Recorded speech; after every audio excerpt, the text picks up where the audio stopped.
Hello, you're watching the Sugar Daddies, and in this video I'm going to talk about the 10 reasons that I think every bourbon and single malt fan needs to be drinking more rum.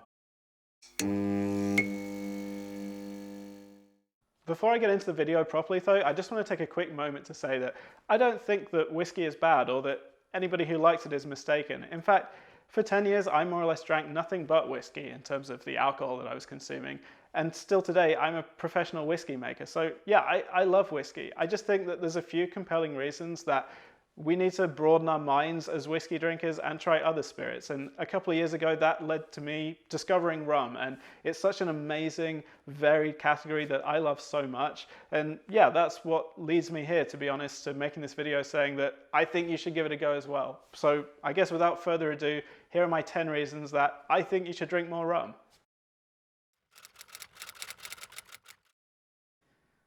My reason number one that I think that all spirits drinkers should drink more rum is just that it's such amazing value. I don't think it's a controversial thing to say that in 2023 you get significantly more bang for your buck with rum than you do for whiskey. And in fact, for less than $50 US in North America, you can be drinking some of the best rums in the world. And you can't really say the same for whiskey, to be quite honest. And I had reached a point with my whiskey drinking where there were certain bottles that I didn't want to drink because I couldn't replace them or I couldn't afford to buy them.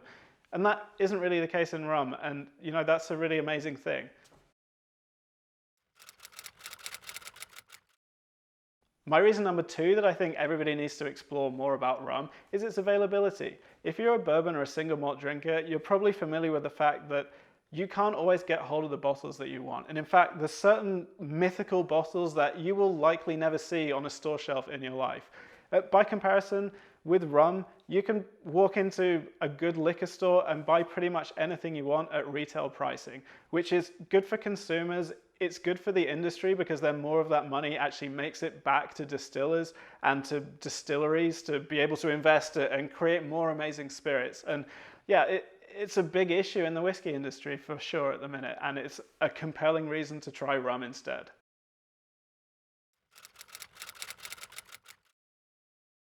But I want to talk more about why rum is such an interesting category in its own right. So my reason number three for why you need to give it more of a chance is the incredible variety within the category. Rum, more than any other spirit, is our global spirit. It's produced in dozens of countries all around the world by distillers talking in different languages, and each one of those distilleries and each one of those countries produces kind of a unique spirit. And there's so many different variables that go into making those spirit. You've got whether it's a molasses-based rum or a cane juice rum. You can have short fermentation, long fermentation, unaged, aged, tropical age, continental age. You kind of get the picture. But to cut a long story short, you will never run out of different styles of rum to drink because there's just so many of them, and I find that fascinating.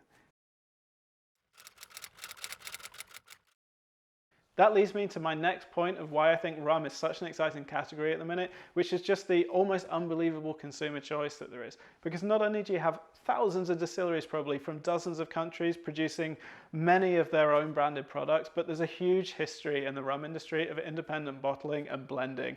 That's a history that has led to, for example, the emergence of categories like Navy rum, which aren't made in one place, but are blended from rums from all over the place. And in fact, I'm going to put a link in the description for a video that we already made on this channel about the history of Navy rum. My reason number five for why I think you need to give rum more of a go is the percentage ABV that it's often packaged at. If you're a bourbon or a single malt fan, you're probably used to looking out for cask strength bottlings and strong packaging strengths because it allows you to taste the product as close as it was to when it came out of the barrel. In rum, that really isn't a problem because, to be honest, the industry does not mess around when it comes to putting rum in a package at 60, 70, even 80% ABV. In fact, you've got to remember to put a little bit of water in there sometimes, to be honest.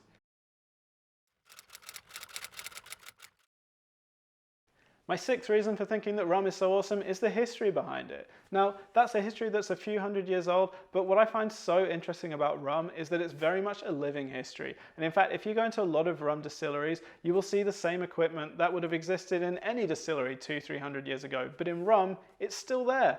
And if you want to try, for example, what a spirit tastes like that's been distilled on a wooden pot still, or an original 1800s coffee column still, for example, rum is really the only way of finding that out. And I just find it fascinating that rum is still made like that in a lot of places. My reason number 7 for thinking that rum is just so awesome is the location that a lot of it is made in. I guess when you think of rum, you think of tropical island paradises, and yeah, that's true a lot of the time. If you go and visit a rum distillery, if you get the chance to, a lot of them are in stunning places, which gives a really good excuse for a vacation, by the way. But to be honest, even when I'm here in my garage in Canada, drinking a rum or a rum cocktail transports me mentally and emotionally onto the beach in a tropical island paradise somewhere. And I just love rum for its ability to make me imagine that I'm on holiday somewhere. My reason number 8 for thinking that rum is so awesome is its association with cocktail culture. And in fact, there's probably no other spirit or drinks category so synonymous with a cocktail culture as rum is with tiki. Now, why is that cool? Because if you go out to the store and buy a few bottles of rum, you immediately have kind of the weapons at your disposal to make thousands and thousands of rum cocktails. You just need a few fruit juices and other things to go with it. But that's so awesome because I kind of challenge anybody to have a Mai Tai, a Pina Colada, a zombie in their hand and for it not to put a smile on their face. And it's one of the things that I really love about rum.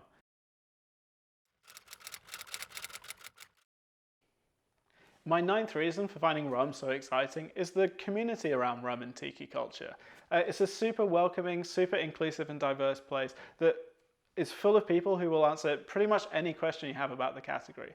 And not only that, because a lot less has been written about rum than has, say, about whiskey, it's still an evolving category. And for example, our categorizations of different kinds of rum aren't set in stone yet, which makes it a really, really exciting time to start learning about rum and to see the category as a whole evolve.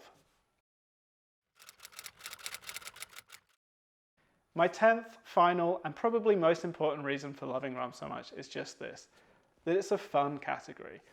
There's no snobbishness in rum, no ivory towers, exclusivity, membership clubs or anything like that really. The whole ethos around the category is just drinking it and enjoying it. And you know, there's a lot to be said for that. Well, there you have it. Those are my top 10 reasons for whiskey drinkers to drink more rum. If this video has at all inspired you to give something new a go, please put a comment in the comment section. I'd love to hear from you. And likewise, if you're more of an experienced rum drinker, put a comment as well, and I'd love to hear what your favorite rums are, because the next video on this channel, or coming soon anyway, is going to be our top rums for bourbon and whiskey drinkers. So please stick around, subscribe to the channel, and you'll be the first to know about the video, and when it does come out, I will see you then.